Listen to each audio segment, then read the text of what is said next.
Assalamu alaikum.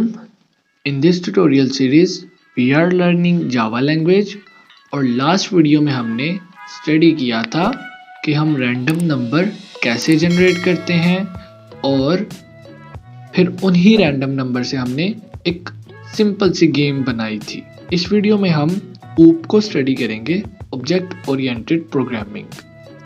अब basically object oriented है क्या?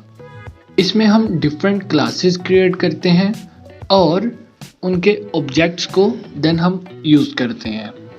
अब इसमें हम ये देखेंगे कि हम क्लासेस किस तरह से क्रिएट करते हैं और वो हमारे लिए किस तरह से हेल्पफुल हो सकती हैं। अब जैसे एग्जांपल के लिए ये स्कैनर है। अब स्कैनर जो है ये भी एक क्लास है और उसका हमने ये देखें स्कैनर नाम से एक ऑब्जेक्ट क्रिएट कर लिया और इस ऑब्जेक्ट के थ्रू हम फर्दर कोई भी इस पे एक्शन परफॉर्म करना है तो इसके ऑब्जेक्ट को यूज़ करके हम कोई भी उसका फंक्शन कोई भी वेरिएबल कॉल कर सकते हैं जो पब्लिक है। तो ये जो एक्सेस मॉडिफायर्स हैं इनको भी स्टडी करेंगे और इनके ऑब्जेक्ट्स को कैसे यूज़ करते हैं, ऑब्जेक्ट्स क्रिएट कैसे करते हैं, क्लासेस कैसे क्रिएट करते हैं, वो इस वीडियो में हम देखेंगे। तो अभी ये जो पहले वाला था कोड इसको मैं रिमूव करता हूँ और एक न्यू क्लास क्रिएट करता हूँ। अब पैकेज वगैरह क्रिएट करना तो हमने पहले देखा था। अगर आपने मेरी ओल्ड ट्यूटोरियल वीडियोस नहीं देखी तो मेरे चैनल पे आपको सारी अवेलेबल होंगी और अगर अभी तक आपने मेरे चैनल को सब्सक्राइब नहीं किया तो मेरे चैनल को सब्सक्राइब करें और अपने इंटरेस्टेड फ्रेंड्स के साथ शेयर करें। ओके, अब हम क्लास क्रिएट करेंगे, पैकेज के ऊपर राइट क्लिक करेंगे एंड न्यू। अब यहाँ पे हमारे पास डिफरेंट ऑप्शंस हैं। ये कॉटलिन क्लास भी क्रिएट कर सकते हैं। कॉटलिन एक डिफरेंट लैंग्वेज है, वो भी जावा से ही मिलके बनी है लेकिन थोड़ी सी डिफरेंट है, सिंटैक्स थोड़ा डिफरेंट है और ये डिफरेंट हम यहाँ पे फाइल्स वगैरह क्रिएट कर सकते हैं लेकिन हम यहाँ पे जस्ट जावा क्लास को देखेंगे।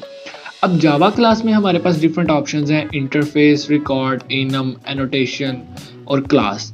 इसमें ज़्यादातर जो यूज़ होती है सबसे पहले नंबर पे तो क्लास आती है, उसके बाद इंटरफेस, इनम, ये दो भी यूज़ होती हैं और रिकॉर्ड और एनोटेशंस ये भी यूज़ होती हैं लेकिन ये बहुत कम। सबसे पहले हम क्लास को देखेंगे। अब क्लास सेलेक्ट करके यहाँ पे हम क्लास का कोई भी नाम रख लेते हैं, suppose phone, and press enter. अब ये देखें इस पैकेज के अंडर मेरी ये क्लास क्रिएट हो चुकी है।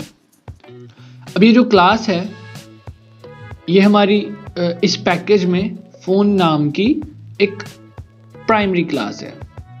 इसको हम अगर चेंज करते हैं इसका एक्सेस मॉडिफायर, सपोज मैं इसको प्राइवेट करता हूँ तो वो यहाँ पे एरर दे रहा है कि modifier private not allowed here, क्योंकि प्राइमरी क्लास हम क्रिएट कर रहे हैं तो यहाँ पे हम प्राइवेट नहीं कर सकते, इसको हमें इसको पब्लिक ही करना पड़ेगा।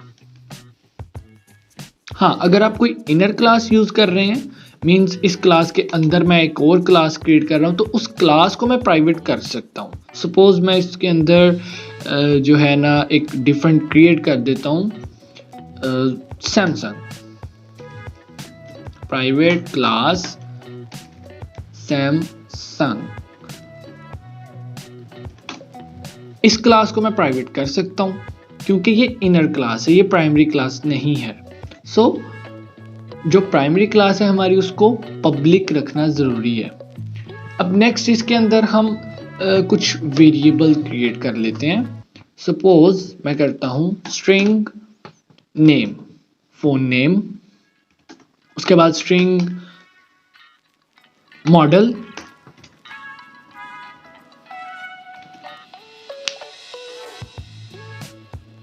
Int memory.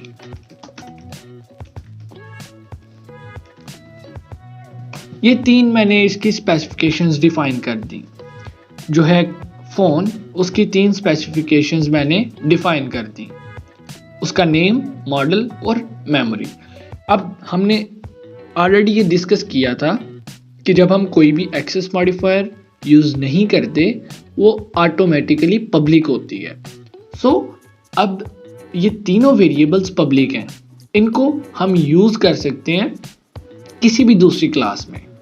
अब मैं मेन क्लास में जाता हूँ और यहाँ पे सबसे पहले तो मैं एक जो है ना इसका वेरिएबल ऑब्जेक्ट क्रिएट करूँगा मेरी फ़ोन क्लास का। मैं यहाँ पे कॉल करूँगा फ़ोन, और आपने इस चीज़ का ध्यान रखना है कि जो पैकेज है वो वही पैकेज हो जो आप यूज़ करें, जिस पैकेज के अंडर आपने वो क्लास क्रिएट की थी। तो ये मेरा ही पैकेज है जो मैंने क्रिएट किया है, सो यही फ़ोन क्लास है। इसको मैं कॉल कर लेता हूँ और उसके बाद इसका ऑब्जेक्ट नेम रख लेता हूँ, कोई भी ऑब्जेक्ट नेम फ़ोन ही रख लेता हूँ या फ़ोन 1 कह लेता हूँ, is equals to new phone. अब इसका मैंने ऑब्जेक्ट क्रिएट कर लिया। अब मैं उन वेरिएबल्स को कैसे एक्सेस कर सकता हूँ? इस ऑब्जेक्ट के थ्रू, जैसे हम स्कैनर ऑब्जेक्ट के थ्रू उसके प्रॉपर्टीज़ को एक्सेस कर सकते थे, सेम उसी तरह से मैं इस फ़ोन 1 जो ऑब्जेक्ट है, वेरिएबल है, इसके थ्रू मैं इसकी प्रॉपर्टीज़ को एक्सेस कर सकता हूँ। सपोज मैं कहता हूँ phone 1 dot name is equals to Samsung।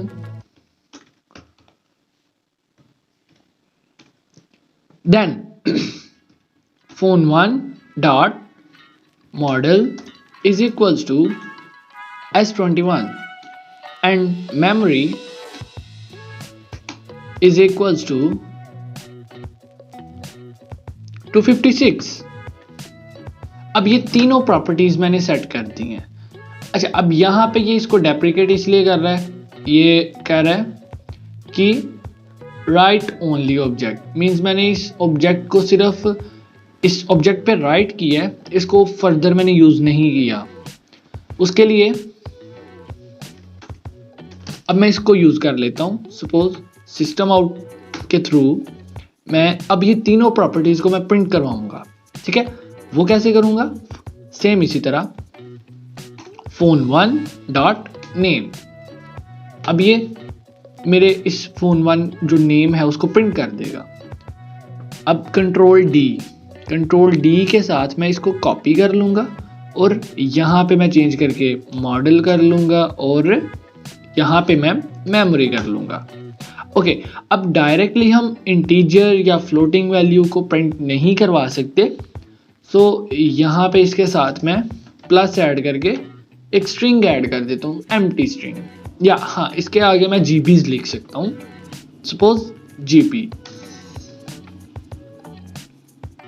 अब 256 जीबीज प्रिंट होगा। ठीक है, अब इसको हम रन करते हैं और चेक करते हैं इसकी आउटपुट।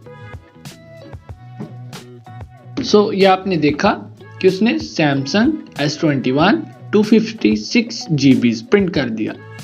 अब हमने इस क्लास के ऑब्जेक्ट में ये वैल्यू स्टोर की थी। अब डायरेक्टली हम यहाँ पे वेरिएबल्स क्रिएट करके भी तो कर सकते थे ना। सिंपल यही वाले वेरिएबल्स मैं यहाँ से कॉपी करूँ और यहाँ पे पेस्ट कर दूँ। अब मैं डायरेक्टली इन वेरिएबल्स पे भी तो ये वैल्यू सेट करके प्रिंट करवा सकता था। अब मुझे यहाँ पे क्लास क्रिएट करने का क्या फ़ायदा हुआ? अब इस क्लास क्रिएट करने का मुझे ये फ़ायदा हुआ कि मुझे बार बार ये जो वेरिएबल्स हैं इनको क्रिएट नहीं करना पड़ेगा। मीन्स अगर मुझे मल्टीपल फ़ोन्स प्रिंट करने हैं, सपोज मुझे फ़ोन 2 भी प्रिंट करना है, फ़ोन 3 भी प्रिंट करना है, या 100 ऑफ फ़ोन्स प्रिंट करने हैं, तो फिर क्या मैं बार बार वेरिएबल्स प्रिंट करूँगा, राइट करूँगा? बिल्कुल नहीं। मैं सिंपली इस जो फ़ोन क्लास है इसका एक न्यू ऑब्जेक्ट क्रिएट कर लूँगा। जैसे सेम उसी क्लास को कॉल करूँगा एंड उसमें मैं फ़ोन 2 वेरिएबल उसके ऑब्जेक्ट का नाम रख लूँगा, ये फ़ोन 2 है, is equals to new phone. अब इस ऑब्जेक्ट का नाम हमने रख लिया फ़ोन 2। ठीक है, ये फ़ोन 1 था, अब ये फ़ोन 2 है। अब सेम मैं इन्हीं तीनों को कॉपी कर लेता हूँ, कॉपी एंड पेस्ट। सिंपल से यहाँ पे 1 की जगह मैं 2 कर दूंगा सब पे, और यहाँ पे कुछ मैं चेंज कर दूंगा। सपोज यहाँ पे मैं आईफोन कर लेता हूँ, कोई भी 13 कर लेते हैं, एंड 256 की जगह 512 कर लेते हैं और इन्हीं तीनों को मैं फिर से कॉपी करूंगा, नीचे आके प्रिंट कर दूंगा और यहां पर मैं 1 की जगह 2 कर दूंगा, 2। अब यहां पे फोन 1 की वैल्यूज प्रिंट करेगा और यहां पे फोन 2 की वैल्यूज प्रिंट करेगा। अब आपने देखा कि इसका मैंने जस्ट एक ऑब्जेक्ट क्रिएट कर लिया, ना कि मुझे वो 3 वेरिएबल्स फिर से क्रिएट करने पड़े। अब ये 3 वेरिएबल्स जो हैं ये 100 ऑफ वेरिएबल्स भी हो सकते हैं, ये आपकी रिक्वायरमेंट पे डिपेंड करता है। अब इसकी आउटपुट दोबारा चेक करते हैं। ये आपने देखा यहाँ पे पहले उसने सैमसंग की वैल्यूज प्रिंट करवाई, फिर उसने आईफोन की वैल्यूज प्रिंट करवाई। अब यहाँ पे हमारे पास कुछ और भी ऑप्शंस हैं। मैं अपने इस फ़ोन क्लास में फिर से आता हूँ। अब यहाँ पे मैंने फिर सिंपल से जो है ना 3 वेरिएबल्स क्रिएट किए थे, ठीक है। अब मैं चाहता हूँ कि अगर सपोज मेरे पास यहाँ पे 10 या 20 वेरिएबल्स हैं, तो क्या मैं उन सबको बार बार कॉल करके और उन पे वैल्यूज सेट करूँगा? तो यहाँ पे हम थोड़ा सा इसको आसान बना सकते हैं। सपोज हम कंस्ट्रक्टर कॉल करेंगे। अब कंस्ट्रक्टर क्या है?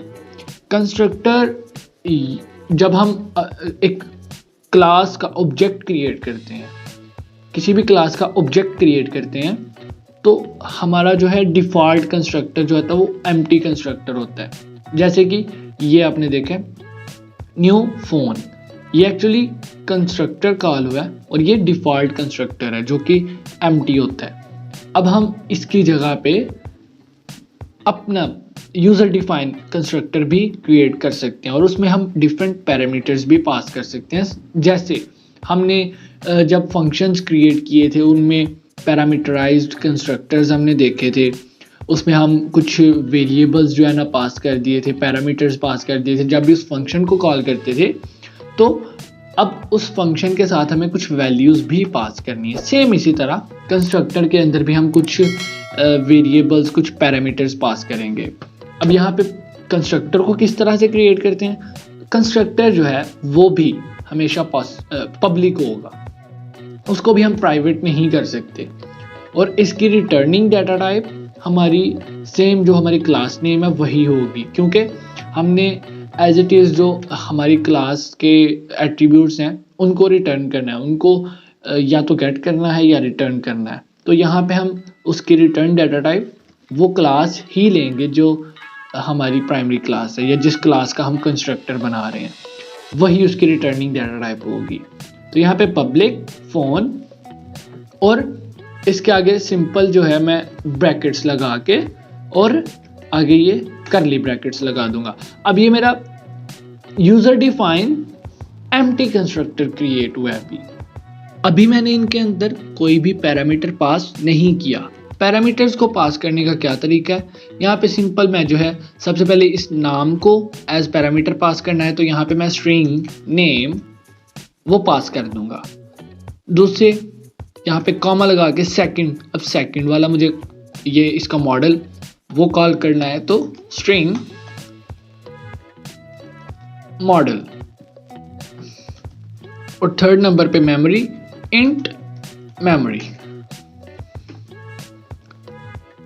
अब यहाँ पे हम 3 पैरामीटर्स पास कर रहे हैं जो कि हमारे पास इधर 3 वेरिएबल्स हैं।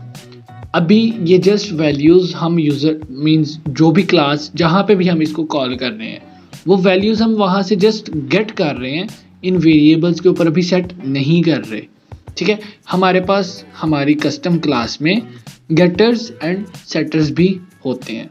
ठीक है, गेटर सेटर्स हम क्यों यूज़ करते हैं वो भी मैं आपको फर्दर बताऊंगा। अभी फिल वक्त जस्ट ये जो वैल्यूज़ गेट किए हैं उनको इन वेरिएबल्स पे मैं सेट कर देता हूँ। वो किस तरह से करूँगा? This dot name. अब दिस मीन्स मैं जिस क्लास में हूँ, जिस कॉन्टेक्स्ट में हूँ, ठीक है ना, वो उसको गेट करेगा और उसके अंदर जो उसकी प्रॉपर्टीज़ हैं उनको गेट करेगा। This dot name. अब दिस डॉट नेम जो है डायरेक्टली इस नेम को एक्सेस करेगा एंड इक्वल्स टू नेम। अब यहाँ पे मैंने दिस डॉट नेम नहीं लगाया, इसलिए उसने इस पैरामीटर वाले नेम को गेट किया है, ठीक है। अब इसने रेफरेंस यहाँ पे क्रिएट किया है और इसका रेफरेंस इसके साथ है। सेम इसी तरह मैं नेक्स्ट जो मॉडल है उसको भी कर लेता हूँ, दिस डॉट मॉडल। तीनों वैल्यूज जो हमने यहाँ पे पैरामीटर्स में गेट की थी उनको इन वेरिएबल्स के ऊपर 1 by 1 हमने सेट कर दिया। ओके, अब यहाँ पे हमें 2 एरर्स शो कर रहा है, 2 रिलेटेड प्रॉब्लम्स। अब हमने इस जो क्लास है उसको 2 जगह पे कॉल किया था। अब यहाँ पे जब हमने अपना यूज़र डिफाइंड कंस्ट्रक्टर कॉल कर दिया है तो अब डिफ़ॉल्ट कंस्ट्रक्टर का अब यहाँ पे कोई मकसद नहीं, मींस अब डिफ़ॉल्ट कंस्ट्रक्टर जो है वो ख़त्म हो चुका है। अब इसलिए यहाँ पे वो एम्प्टी कंस्ट्रक्टर को कंसीडर नहीं कर रहा। अब हमें ये जो 3 वैल्यूज हमने यहाँ पे 1 by 1 सेट की थी उनको डायरेक्टली इसी जो कंस्ट्रक्टर है उसमें पास कर देंगे, ठीक है। अब यहाँ पे वो 3 ऑप्शंस दे रहा है जो हमने 3 पैरामीटर्स क्रिएट किए थे अपने कंस्ट्रक्टर में, सेम वही 3 1 by 1। सबसे पहले वो नेम जो है ना, इस प्रॉपर्टी इस फ़ोन क्लास का जो है ना नेम मांग रहा है, तो मैं यहाँ पे नेम पास कर दूंगा सैमसंग। सेकंड नंबर पे वो मॉडल मांग रहा है तो मैं यहाँ पे मॉडल भी प्रोवाइड कर दूंगा। एंड थर्ड नंबर पे मेमोरी, तो यहाँ पे मैं मेमोरी भी पास कर दूंगा। अब यहाँ से वो एरर रिमूव हो चुका है क्योंकि वो उसके 3 पैरामीटर्स थे और तीनों पैरामीटर्स मैंने पास कर दिए हैं। अब इन तीनों की ज़रूरत नहीं है, मैं इनको जस्ट कमेंट कर रहा हूँ, रिमूव नहीं कर रहा, क्योंकि इसकी एग्जांपल मैंने अभी आपको फर्दर देनी है, इसलिए मैंने जस्ट इनको कमेंट कर दिया। सेम यही जो 3 पैरामीटर्स हैं वो इस सेकंड वाले में भी मैं पास कर देता हूँ।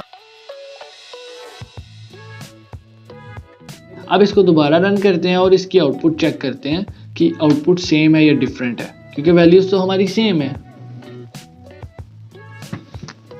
आउटपुट हमारी बिल्कुल सेम आई है, जो हमारी पहले आउटपुट थी सेम वही आउटपुट अभी है। अब डिफरेंस सिर्फ ये है कि यहाँ पे हम पैरामीटर्स में वैल्यूज पास कर रहे हैं, 1 by 1 सेट नहीं कर रहे। जिस वक्त मैंने अपना ऑब्जेक्ट इनिशियलाइज किया था उस वक्त ये वैल्यूज कुछ और थी और बाद में ये वैल्यूज अपडेट हो गई। सपोज उसका जो है मेमोरी वो कम ज़्यादा हो गई है, ठीक है, तो उसको अब किस तरह से मैं करूँगा, सिंपली मैं इसको अनकमेंट कर दूंगा, ठीक है। तो अब ये जो है इसको मैं चेंज कर लेता हूँ। अब मैंने इसको चेंज कर दिया, 256 कर दिया, तो यहाँ पे जो पुरानी वैल्यू थी वो ख़त्म हो गई और न्यू वैल्यूज़ की जगह पे आ गई, क्योंकि ये वैल्यू बाद में हम सेट कर रहे हैं। तो जो कोड जो है वो line by line print execute होता है। अब बाद में हमने 256 वैल्यू सेट कर दी, अब इसने 512 को ओवरराइड करके 256 वैल्यू को कर दिया, ठीक है। सेम इसी तरह मैं इसकी भी जो है ना कोई चेंज कर देता हूँ प्रॉपर्टी। सपोज मैं यहाँ पे S21 की जगह S23 कर देता हूँ और अब मैं प्रिंट करता हूँ और इसकी आउटपुट चेक करते हैं।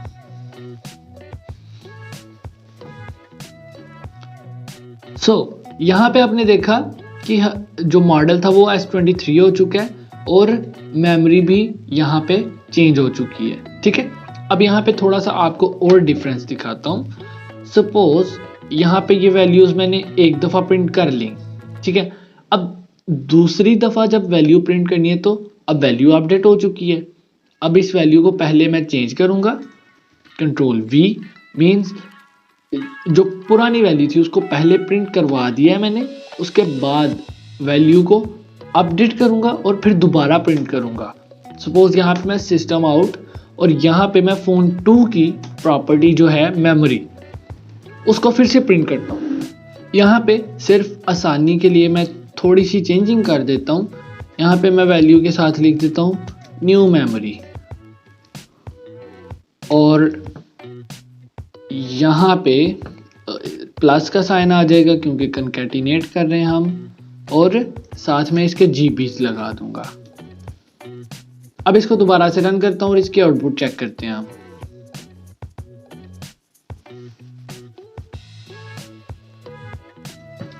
ओके, सो आपने ये देखा, सबसे पहले उसने 512 प्रिंट किया और फिर न्यू मेमोरी जो है 256 प्रिंट किया, क्योंकि पहले हमारी वैल्यू 512 थी, फिर उसने 512 को प्रिंट किया। अब प्रिंट करने के बाद हमने वैल्यू को अपडेट किया और फिर से प्रिंट किया और फिर उसने न्यू वैल्यू को प्रिंट किया। सो लाइन बाय लाइन हमारा जो है कोड एग्जीक्यूट होता है, तो उसके अकॉर्डिंग जो है हम अपने कोड को मैनेज कर सकते हैं। अब फर्दर इसमें कुछ और चीज़ें हैं, सपोज गेटर्स एंड सेटर्स। अब गेटर सेटर क्या है वो भी आपको बताता हूँ। सपोज अब मैं चाहता हूँ कि मेरे कुछ वेरिएबल्स हैं वो पब्लिक होने चाहिए, कुछ वेरिएबल्स जो हैं वो प्राइवेट होने चाहिए, तो उस सूरत में मैं यहाँ पे गेटर सेटर भी क्रिएट कर सकता हूँ और उसके फिर डिफरेंट एक्सेस मॉडिफायर्स भी यूज़ कर सकता हूँ।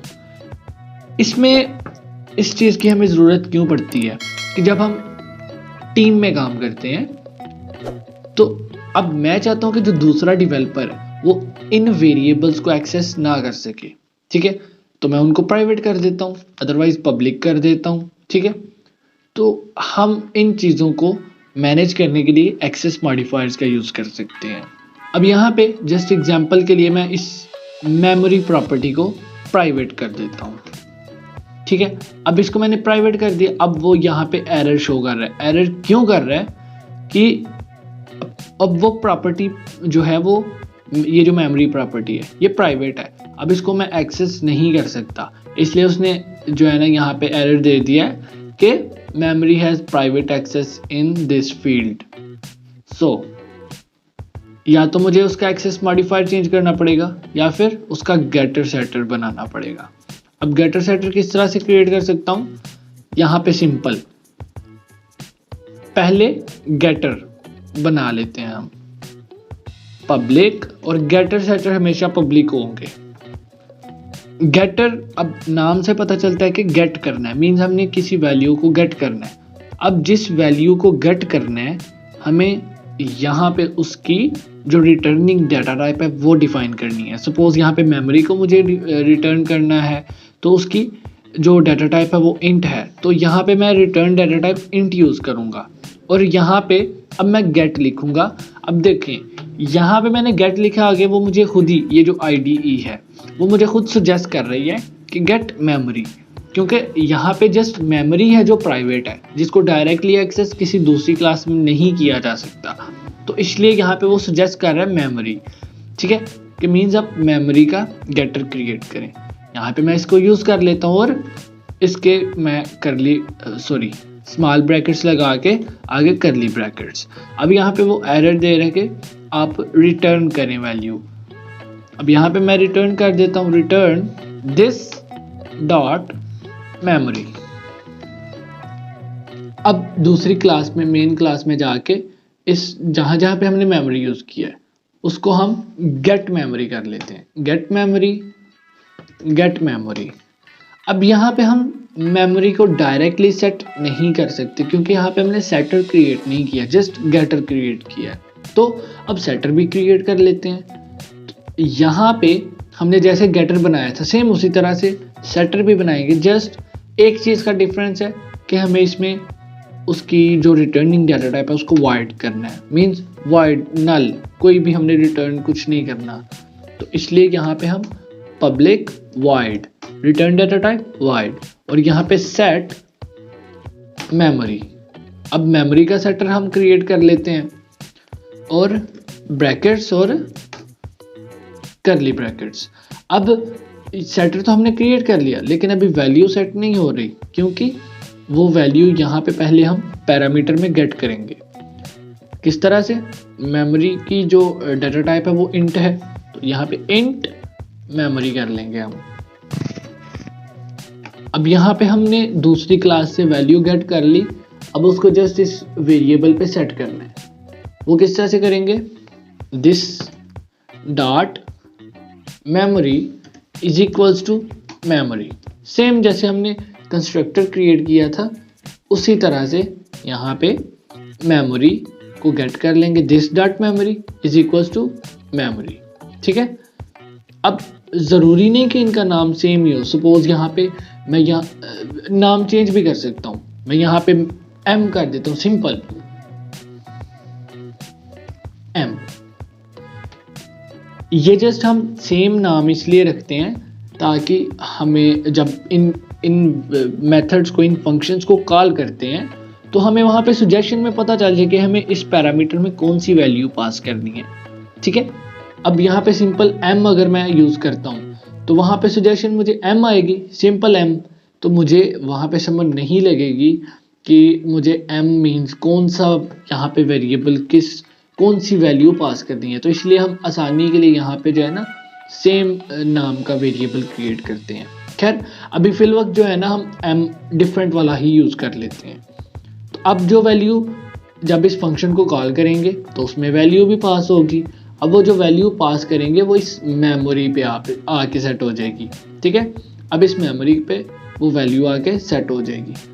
अब सेटर का भी यूज़ कर लेते हैं, सेट मेमोरी, और इसके अंदर 256 हम सेट कर देंगे। अब इसकी हमें ज़रूरत नहीं है, इक्वल टू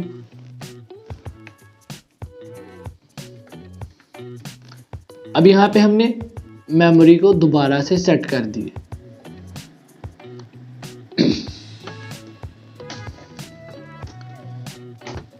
और सेम ऊपर की तरह यहाँ पे हम मेमोरी को गेट भी कर लेंगे। अब इसको दोबारा रन करते हैं और चेक करते हैं कि हमारे आउटपुट पे कोई भी फर्क पड़ता है या नहीं पड़ता। सो ये आपने देखा कि हमारी आउटपुट पे कोई फ़र्क नहीं पड़ा। सबसे पहले उसने आईफोन की जो मेमोरी है वो 512 प्रिंट की, उसके बाद 256 प्रिंट की, और हमारी आउटपुट पहले भी यही थी। अब इन गेटर सेटर्स का फ़ायदा क्या है वो हमने ऑलरेडी डिस्कस कर लिया कि जो प्राइवेट वैल्यूज़ हैं उनकी एक्सेस हम डायरेक्टली नहीं देते, उनके हम गेटर सेटर क्रिएट कर लेते हैं। ठीक है, और इसकी फर्दर जो है जब हम प्रैक्टिकली इनके कुछ प्रोजेक्ट्स क्रिएट करेंगे, छोटे छोटे प्रोजेक्ट्स बनाएंगे, जैसे हमने गेम वाला प्रोजेक्ट एक छोटा सा बनाया था, सेम उसी तरह डिफरेंट प्रोजेक्ट्स पे जब हम छोटे छोटे काम करेंगे तो फिर हमें इनकी एक्चुअली जो बेनिफिट्स हैं वो समझ लगेंगे। ठीक है, अभी जस्ट समझने के लिए हमने यहाँ पे एक वेरिएबल का गेटर सेटर क्रिएट किया और बकाया जो दो वेरिएबल्स थे उनको हमने पब्लिकली छोड़ दी। अब यहाँ पे हमारे पास एक डिफरेंट तरीका भी है जो हमें ये हमारा जो कोड एडिटर है IntelliJ IDE, ये हमें प्रोवाइड करता है कुछ शॉर्टकट्स। सपोज मैं यहाँ पे ये जो गेटर सेटर और कंस्ट्रक्टर क्रिएट किया था इनको रिमूव कर देता हूँ। अब यहाँ पे मैं राइट क्लिक किया और जनरेट ऑप्शन, ये इसकी शॉर्टकट की है Alt+Insert, और नहीं तो आप यहाँ पे डायरेक्टली माउस से राइट क्लिक करें और जनरेट ऑप्शन। अब जनरेट पे आके डिफरेंट ऑप्शंस है मेरे पास, कंस्ट्रक्टर, सिर्फ गेटर या सिर्फ सेटर या दोनों, गेटर सेटर दोनों, और ये कुछ फर्दर फंक्शंस हैं, इनकी हमें आमतौर पे ज़रूरत नहीं पड़ती तो इसलिए हम इन चारों को डिस्कस करेंगे। सबसे पहले कंस्ट्रक्टर कर लेते हैं। कंस्ट्रक्टर पे क्लिक किया, अब वो पूछा कि किस किस वेरिएबल का आपने कंस्ट्रक्टर कॉल करना है, मींस पैरामीटर्स में पास करना है उस कंस्ट्रक्टर में। तो मैं तीनों को सिलेक्ट कर लेता हूँ, कंट्रोल पकड़ के तीनों को सिलेक्ट कर लिया और ओके। सेम जो हमने कंस्ट्रक्टर क्रिएट किया था वही कंस्ट्रक्टर उसने फिर से बना दिया। ठीक है, और अब Alt+Insert कर लेता हूँ और यहाँ पे अब सिंपल गेटर भी कर सकता हूँ, सेटर भी कर सकता हूँ, और दोनों भी मैं दोनों करता हूँ, और यहाँ पे मैं मेमोरी वाला सिलेक्ट कर लेता हूँ ओके। सेम उसी तरह से उसने गेटर सेटर क्रिएट कर दिया। ये हमारे पास कुछ शॉर्टकट्स हैं जो हमें इस IDE में प्रोवाइड करते हैं। सो आज की वीडियो में हमने डिस्कस किया कि हम क्लास किस तरह से क्रिएट कर सकते हैं, उसमें वेरिएबल्स किस तरह से क्रिएट कर सकते हैं, उनके एक्सेस मॉडिफायर्स और कंस्ट्रक्टर और गेटर सेटर्स। इंशाल्लाह नेक्स्ट वीडियो में हम देखेंगे कि इसमें हम कुछ फर्दर जो है ना फंक्शंस कैसे क्रिएट कर सकते हैं, उनको यूज़ कैसे कर सकते हैं। फिल वक्त के लिए इतना ही, इंशाल्लाह नेक्स्ट वीडियो में मिलते हैं। अगर अभी तक आपने मेरा चैनल सब्सक्राइब नहीं किया तो चैनल को सब्सक्राइब करें और अपने इंटरेस्टेड फ्रेंड्स के साथ शेयर करें। Thank you.